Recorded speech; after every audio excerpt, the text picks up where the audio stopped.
one? I guess you'd say my career in journalism started when I was at the University of Kansas Journalism School, and I interned at the Topeka Journal. Every Friday I would go over and go to the newsroom and look around, and sometimes get an assignment, sometimes no assignment.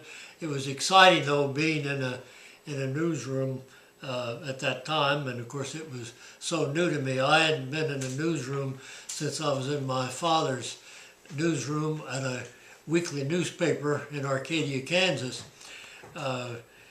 Just before I graduated at KU, I had a part-time a summer job at the Pittsburgh, Kansas Headlight and Sun. They had a morning and an afternoon paper, and that was really a thrilling experience because I was covering real stories. I wasn't an intern. I was a bona fide reporter, not necessarily a good one, but at least I was learning and beginning to earn my stripes.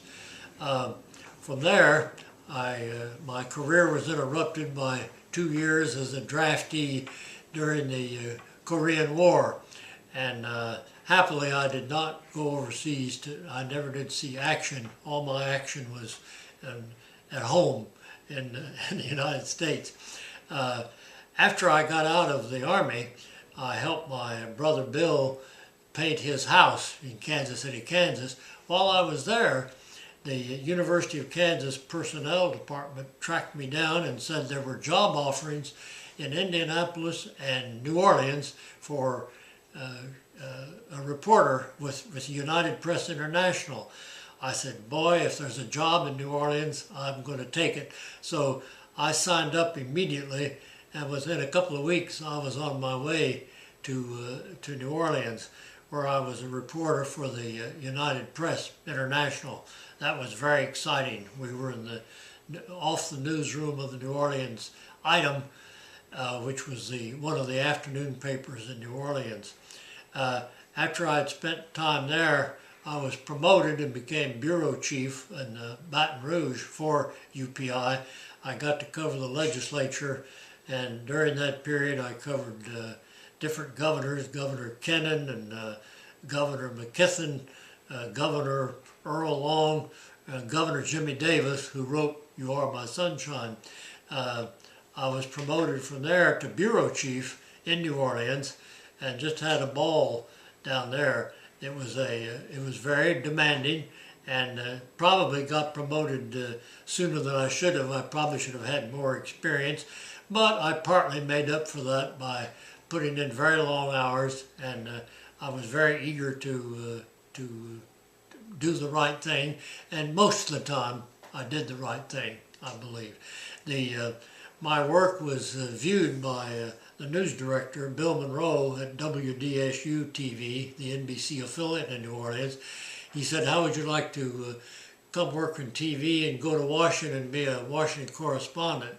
Well, who could refuse that? I had told Harriet before we were married, I had aspirations to travel overseas and maybe someday become a Washington reporter. Well, here was a golden opportunity. So we went to Washington. I was a reporter and had a grand time. Came back to New Orleans as an investigative reporter and to help cover the civil rights strife that was really picking up speed in the late 1950s. I succeeded Bill Monroe as news director in around 1962, 61, and when Bill went on to NBC in Washington. I was there, I was news director there till 1967, when I went to WNYW-TV New York, a Metro Media station, where I started the 10 o'clock news, which in all modesty was an overnight big success. I was very happy with that.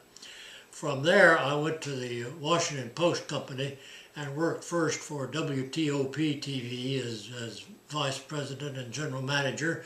Later I went to Newsweek, which was then owned by the Washington Post, and started their Newsweek broadcast service. From there I was hired by WPIX which was owned by the Daily News, the biggest paper in town in circulation. And I started, they had a newscast, but it was down in the dumps, and they wanted someone to pep it up. So I gave it my best efforts, and in all modesty, I think we pepped it up. And I stayed there for 24 years, had a happy retirement in 1996. I still miss the news business, but I've had lots of fun, and it's been a great ball.